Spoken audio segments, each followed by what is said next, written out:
वारिस पठान, सुधांशु त्रिवेदी जी ने बहुत से सवाल उठाए हैं, जवाब दीजिए।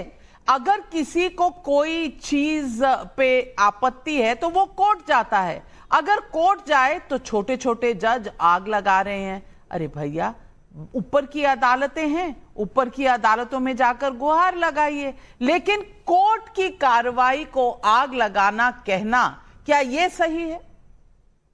सबसे पहले तो मैं सुधांशु जी से निवेदन करूंगा कि आप संविधान की तो बात करना ही छोड़ दीजिए।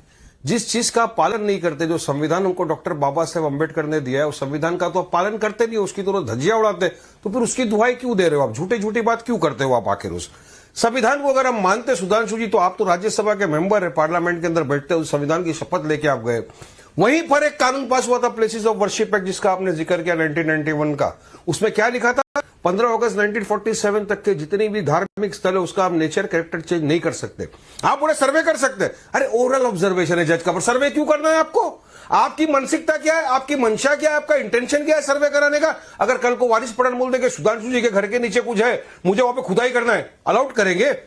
वारिस पठान बोल देंगे भाई किसी मंदिर के नीचे कुछ है, मुझे जाके वहां पे करना है, खुदाई करने देंगे आप? मानसिकता क्या, आपका मंशा क्या, ये तो पूरा देश जान गया। इसीलिए अभी आपने नविका जी इतनी बड़ी बात कर दी। 800 साल पुरानी अजमेर शरीफ की दरगाह ख्वाजा अजमेरी की, आपने वहां की मान्यता रखी, वहां पे सम्मान दिया, वहां पे चादरें चढ़ाई, मगर अब इनको लगता है कि वहां पे जाके नीचे खुदाई करना है इनको। तो किस दिशा में देश को लेकर जाना चाहते हो? क्यों नफरत इतनी भरी है तुम्हारे दिलों में? क्यों बीजेपी और आरएसएस नफरत फैला के देश में हिंदू मुसलमान के बीच में एक आग लगाना चाहती है? मगर आपके खुद के सर संचालक, आपके बॉस वो मोहन भगवत बोल रहे हैं कि क्या जरूरत है मंदिरों में जाके, मस्जिदों में जाके आपको शिवलिंग ढूंढने की। उसकी बात भी आप नहीं सुनते, मगर मैं पूछना चाहूंगा, उन्हीं के इशारों पे तो सब हो रहा है। अरे नविका जी, हमारा वजू खाना मथुरा की जो मस्जिद थी वो तो सील करवा दिया ना इन लोगों ने यही करके, तो फिर क्यों आए आप प्लेसेस ऑफ वर्शिप में? बाबरी मस्जिद के जजमेंट के टाइम में हमने कहा था कि ये पंडोरास बॉक्स खोल देगा। इस तरह की अगर बातें चलती रही तो कोई फायदा नहीं होगा, पूरे देश के अंदर आग जनी मच जाएगी, हिंदू मुसलमानों के बीच में दरार पैदा हो जाएगी, और बीजेपी वही कर रही है। देखिए नाविका जी, लग ही नहीं रहा है कि एक वकील बोल रहा है। और देखिए लेफ्ट लिबरल सेकुलरिस्ट और रैशनलिस्ट जो हमेशा कहते थे सबूतों पे तय करो, वो कहते हैं अब सर्वे भी नहीं होना चाहिए। वारिस पठान साहब, कोई खुदाई करने की जरूरत नहीं है। अब ऐसी टेक्नोलॉजी आ गई है कि रडार मैपिंग टेक्निक से नीचे दिख जाता है, पेट का चीरफाड़ करने की जरूरत नहीं है, अल्ट्रासाउंड से दिख जाता है कि आपने पेट में क्या क्या छुपा रखा है। यही समस्या है आपके साथ कि आप चीजों को सामने नहीं आने देना चाहते।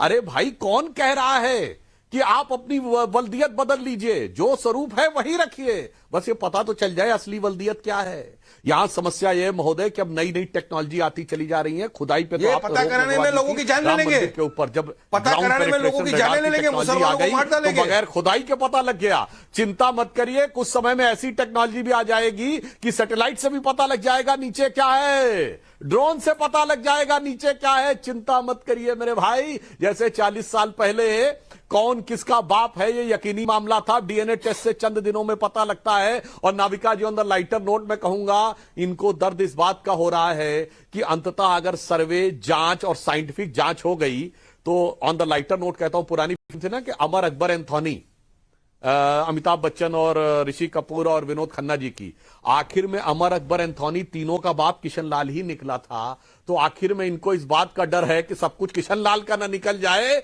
इसलिए पेट में दर्द हो रहा है। मेरे भाई, मैं तो ईमानदारी से कहना चाहता हूं, और बातें ऐसे नहीं कि कोई काशी में इसके डॉक्यूमेंट्री एविडेंस अवेलेबल है।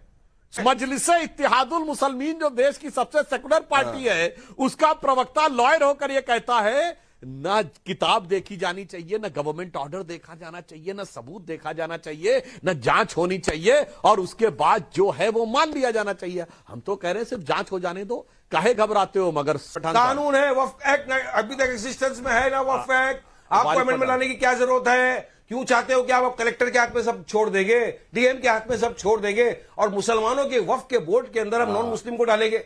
क्या कोई हिंदू एंडोमेंट बोर्ड के अंदर कोई मुस्लिम आ सकता है? नहीं आ सकता है। तो धांधली, दादागिरी नहीं चलेगा सुधांशु जी।